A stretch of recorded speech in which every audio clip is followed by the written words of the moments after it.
Hello friends, आपका स्वागत है। और आज का हमारा टॉपिक है भारत में ब्रिटिश शक्ति का उदय। कि भारत में ब्रिटिश शक्ति का उदय कैसे होता है, कौन कौन सी घटनाएं होती हैं उनके जो है उदय होने के लिए जो हेल्पफुल होती हैं, और वो कौन कौन से युद्ध लड़ते हैं भारत में, कौन कौन से युद्ध करते हैं जिससे कि उनकी जो है शक्ति का यहाँ पर उदय होता है। और वो जो है सबसे पहले बंगाल को जीतते हैं। तो सबसे पहले जो है बंगाल से शुरुआत होती है ब्रिटिश शक्ति के उदय की। तो बंगाल में जो था सबसे पहले, जो बंगाल में जब इनकी शक्ति का उदय हो रहा था, जब ये जो है युद्ध कर रहे थे, तो उस टाइम जो था बंगाल का जो नवाब था बंगाल का, वो था सिराजुद्दौला।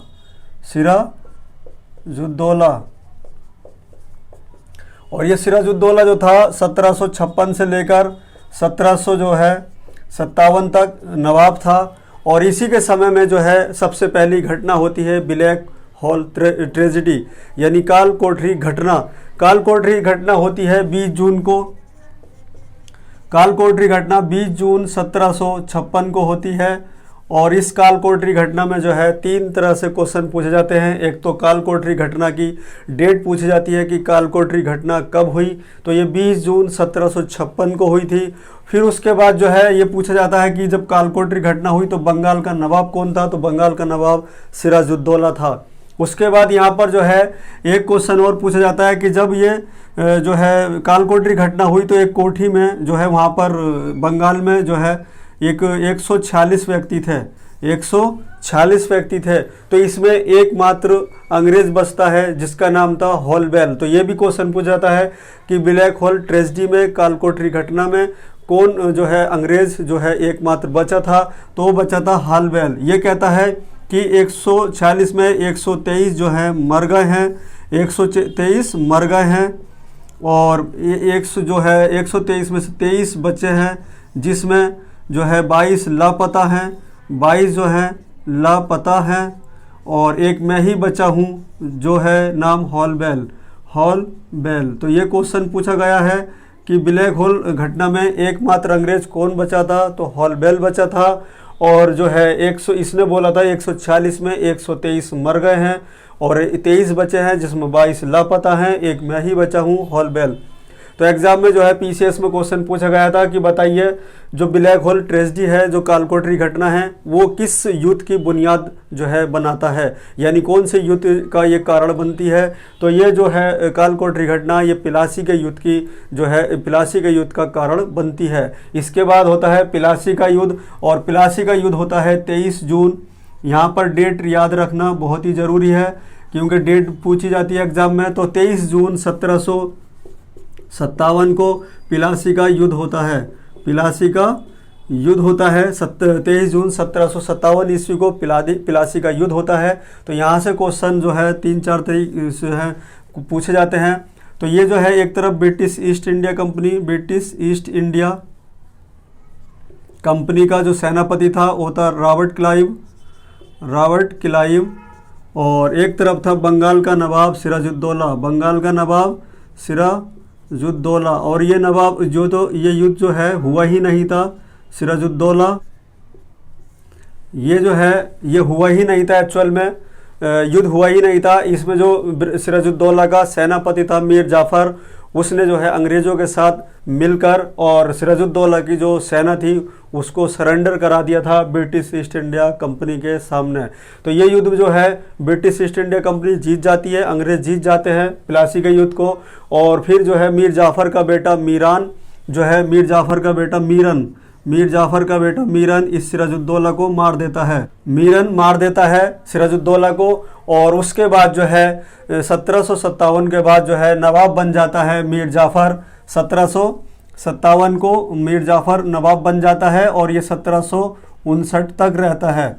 तो पूछा जाता है कि मीर जाफ़र कब से कब तक नवाब रहता है, तो मीर जाफ़र जो है 1757 से 1759 तक मीर जाफ़र बंगाल का नवाब बन जाता है।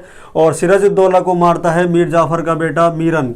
ये कई बार पूछा गया है कि सिराजुद्दौला को प्लासी के युद्ध में किसने मारा, तो मीरन ने मारा था। और ये मीरन जो था मीर जाफ़र का बेटा था। तो ये जो है उसके बाद इस युद्ध के बाद प्लासी के युद्ध के बाद जो है 1757 से लेकर 1759 तक मीर जाफ़र जो है नवाब बन जाता है। और नवाब बनते ही जो है मीर जाफ़र इनको ब्रिटिशों को, अंग्रेज़ों को 2,34,000 पौंड्स और 24 परगना क्षेत्र यानी जागीर देता है।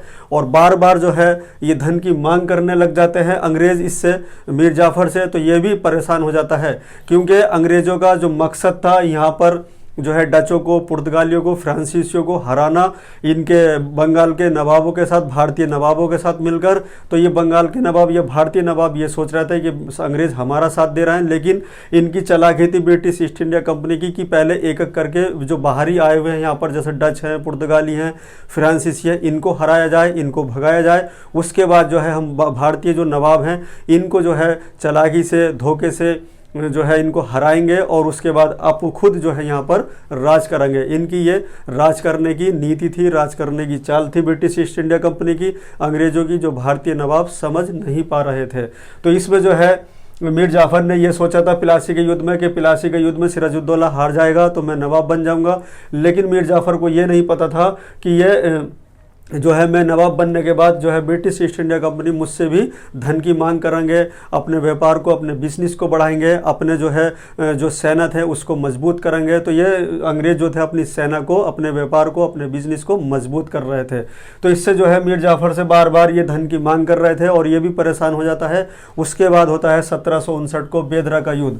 1759 को ये पूछा जाता है कि बेदरा का युद्ध कब हुआ, तो बंगाल में बेदरा का युद्ध हुआ था 1759 को। बेदरा का युद्ध हुआ 1759 को और इसमें जो था यही एक तरफ अंग्रेज़ थे, ये क्लाइव था ब्रिटिश ईस्ट इंडिया कंपनी, और एक तरफ था मीर जाफ़र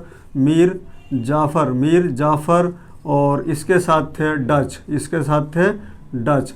इन दोनों को जो है ब्रिटिश ईस्ट इंडिया कंपनी के सेनापति रॉबर्ट क्लाइव ने हरा दिया। इन दोनों को बेदरा के युद्ध में किसको हराया, मीर जाफ़र को और डचों को, दोनों को हरा दिया। पूछा जाता है एग्जाम में कि बेदरा का युद्ध किन के बीच हुआ, तो ब्रिटिश ईस्ट इंडिया कंपनी के सेनापति रॉबर्ट क्लाइव और मीर जाफ़र और डच के बीच हुआ, जिसमें मीर जाफ़र और डच को जो है दोनों की हार हुई और ये ब्रिटिश ईस्ट इंडिया कंपनी की जीत हुई, क्योंकि ये मजबूत हो चुके थे। ये ब्लैक होल ट्रेजेडी यानी कालकोठरी घटना के बाद लगातार अंग्रेज़ जो थे मजबूत होते जा रहे थे, अपनी सेना को, अपने किलों को जो है मजबूत करते जा रहे थे। तो यहाँ पर 1759 में जो है बेदरा के युद्ध में मीर जाफ़र और डचों की हार हो जाती है और ब्रिटिश ईस्ट इंडिया कंपनी की जीत हो जाती है। उसके बाद जो है 1760 से लेकर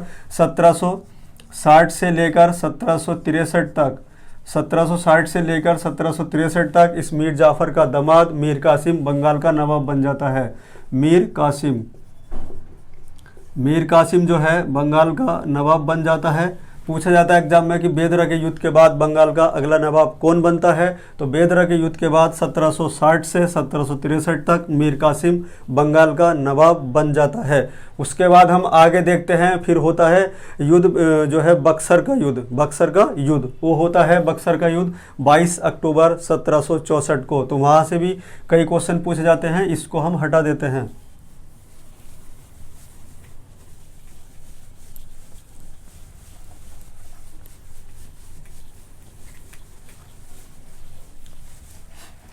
इसमें जो है जब 1764 को जो है 1764 यानी 22 अक्टूबर 1764 को युद्ध होता है बक्सर।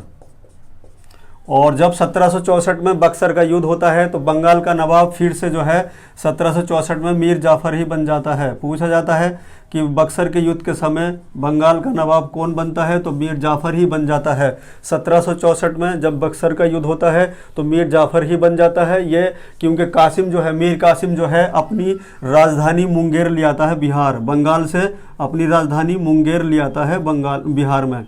तो पूछा जाता है एग्ज़ाम में कई बार आया है ये भी क्वेश्चन कि मीर कासिम जो है अपनी राजधानी मुर्शिदाबाद बंगाल से जो है कहाँ ले आता है, तो ये बिहार में मुंगेर में ले आता है। बिहार में मुंगेर में लेकर आ जाता है अपनी राजधानी को मीर कासिम। एग्जाम में कई बार ये क्वेश्चन पूछा गया है और रेलवे एसएससी में तो कई बार आया ये क्वेश्चन कि मीर कासिम जो है जब बंगाल का नवाब बनता है 1760 में, तो ये अपनी राजधानी मुर्शिदाबाद बंगाल से किस शहर को, किस जगह को ले आता है, तो ये ले आता है मुंगेर को बिहार में मीर कासिम। उसके बाद जो है 1764 में जो है जब बक्सर का युद्ध होता है, ये डेट बहुत ही इम्पोर्टेंट है यहाँ की बक्सर के युद्ध की, क्योंकि डेट ही ज़्यादा पूछी जाती है। जैसे प्लासी का युद्ध कब हुआ, तो 23 जून 1757 को हुआ। बक्सर का युद्ध कब हुआ, तो बक्सर का युद्ध हुआ था 22 अक्टूबर जो है 1764 को, तो इनकी डेट पूछी जाती है। और जब बक्सर का युद्ध होता है तो मीर कासिम जो है, मीर जाफ़र जो है इसका बंगाल का नवाब बन जाता है। जब मीर ये होता है तो यहाँ से बक्सर के युद्ध से जो है 3 तरह से क्वेश्चन पूछे जाते हैं। एक पूछा जाता है कि बक्सर का युद्ध किन किन के बीच हुआ, तो बक्सर का युद्ध ब्रिटिश ईस्ट इंडिया कंपनी का सेनापति है हेक्टर मुनरो। ये क्वेश्चन जो है बहुत बार पूछा गया है कि बक्सर के युद्ध के समय ब्रिटिश ईस्ट इंडिया कंपनी का सेनापति कौन है, तो हेक्टर मुनरो है। और एक तरफ त्रिगुट होता है, तो इस त्रिगुट से भी क्वेश्चन एग्जाम में पूछे जाते हैं। त्रिगुट होता है, एक तो होता है मीर कासिम, एक होता है सिराजुद्दौला नहीं, ये सिराजुद्दौला है, सुजाउद्दौला जो अवध का नवाब है, ये अवध का नवाब है। और एक होता है शाह आलम सेकंड, और ये दिल्ली का नवाब है, और ये है बंगाल का। मीर कासिम बंगाल का है।